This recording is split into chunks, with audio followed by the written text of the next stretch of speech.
Hey everybody, welcome back to the channel. Happy New Year. Before we get into the next video, just wanted to remind you, if you like the information and the content, please hit that subscribe button, click on that little bell icon. That way you're notified when I post new videos. Or you can click on that little watermark picture of me and my beautiful wife down in the corner, and that'll get you subscribed too. With that being said, let's get down to it. I had a very interesting, awkward ride that went south right from the get-go, and I never saw it coming, and it really took a really awkward twist about halfway through. So let me tell you what happened and how I dealt with it, and I would love to see your comments as to what you think, if it was handled properly or if you would have handled it a different way, and what have you. So with that being said, here we go. I picked up a ride request for a younger female and her 3-year-old son, and everything seemed fine. Dustin Is Driving made a video, and he made a comment in that video that was really, I mean, he hit the nail right on the head with it. You know, your passengers don't give a flying rat's ass about you or your car or anything like that. They just want to get from point A to point B, and in some cases they're going to find ways to get their money back, and they're going to file a complaint, or they're going to, give you a crap rating, whatever it is, just because. And unfortunately, doing these gigs, I mean, that's the downfall, or one of the downfalls that we have to put up with out of the hundreds that we have to put up with. But this ride really threw me by the time everything was said and done, because I never saw it coming. I was literally blindsided by it. So again, I get a ride ping. It's for a female. It's 1 o'clock in the morning ish, and the ride was a total of about 3 miles. So I arrive at the pickup location. Passenger comes out. She has a 3-year-old son with her, and of course they have a car seat. Yeah, I know. Easy, guys. Don't. I know you're feeling a little dizzy right now. Yeah, they actually had a car seat with them. So I secure the car seat, and we get her 3-year-old in the car. She gets in the car, and we start driving home. And on the way, the passenger requests or asks me if I can stop by the liquor store. Well, it's literally on the same street. All I had to do was pull off to the curb, and the front doors are right there.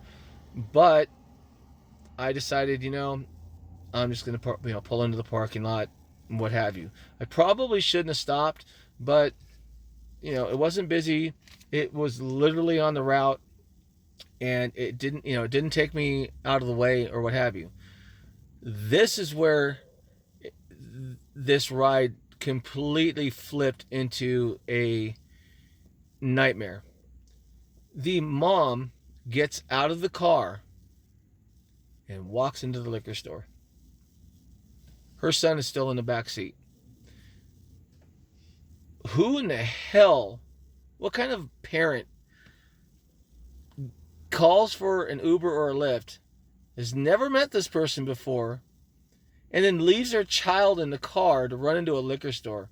I mean, when passengers want to make a stop, or whether they've added a stop or it's literally on the route, everybody gets out and they run into the store and they do their thing and they come back and get back in the car, and we complete the ride.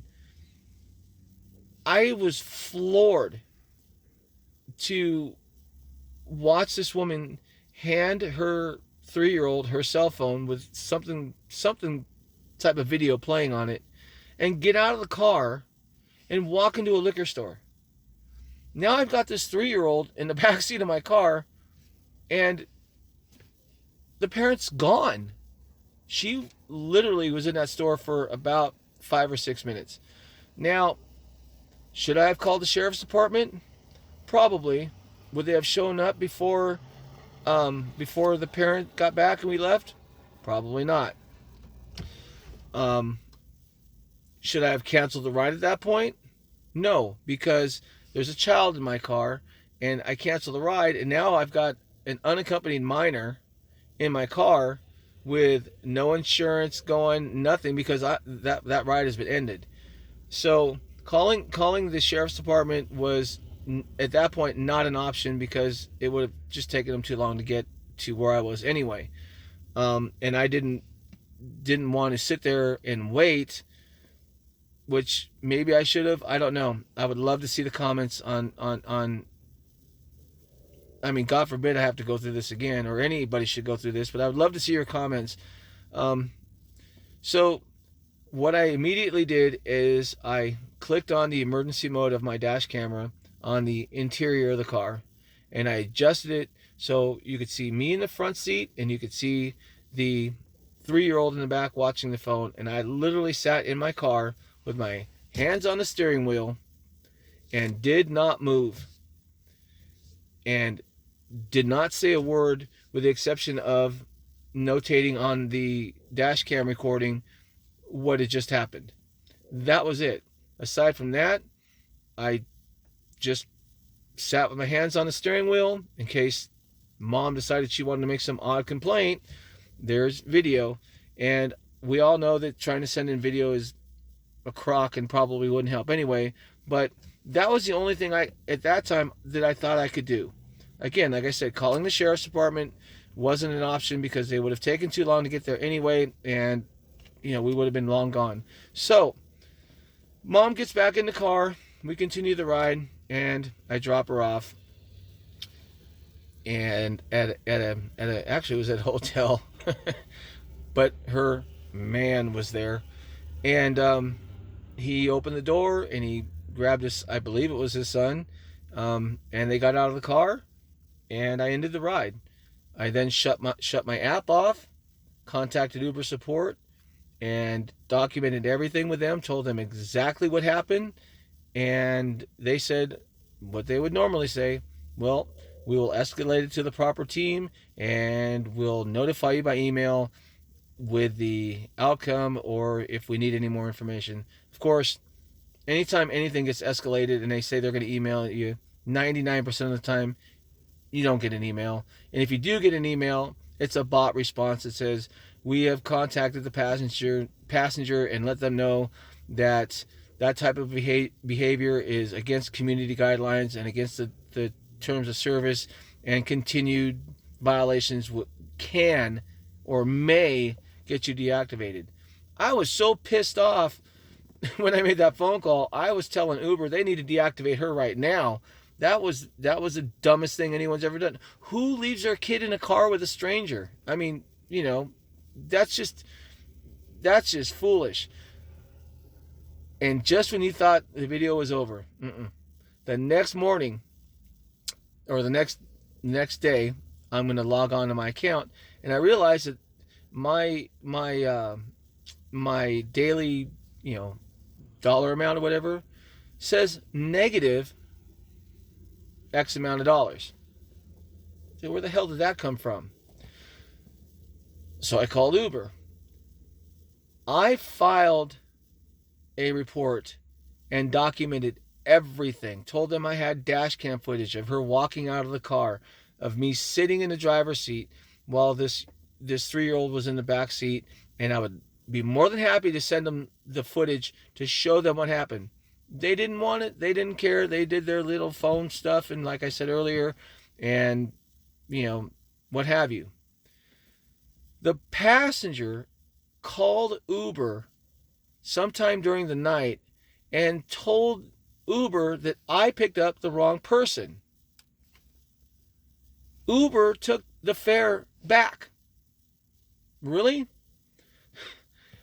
They didn't bother looking at anything. They just, passenger calls up, says, hey, he didn't, I never took that ride. He took the wrong passenger. I always ask for the passenger's name, and I always have the passenger give me my name. Every ride. And as annoying as that may be, it's just, the only precautions that we have are to make sure that we have the right passenger. So when I called Uber and explained this to them, I had them look at the trip. I also had a screenshot of it. When they looked at the trip and the time and saw that the ride had been completed and that this call wasn't made, sorry about that, I'm in my car, and that call wasn't made until, 2.5 hours or something like that after the ride had been completed. After about 20 minutes on the phone with them, they finally credited my account back. So, and gave me a $5 inconvenience fee. I don't know what to say. I just, passengers that are watching this, don't leave your kids in the cars with strangers. I mean, you've really got to be a few cans shy of a 12-pack to leave your child or children in a car with a stranger, regardless of whether it's Lyft or Uber. It doesn't matter. Just because it's a rideshare car doesn't mean that that person may be 100%. You know what I mean? Fortunately, this young lady, and that's being generous, got a driver who wasn't a little off the edge. So with that being said, I'm going to end the video. Please leave your comments below. Again, let me know if there was another way to handle it, if you thought I handled it right. I pray that it never happens again, and if it does and somebody walks out of the car, I'm going to start honking the horn, telling them, the kid's going with you, or you're not getting out. I mean, that's the only other options. Again, sorry. Oh, I got to change my timer on the light. So, that's all I got. And with that being said, as always, be safe, be professional, keep it real, and as always, drive on.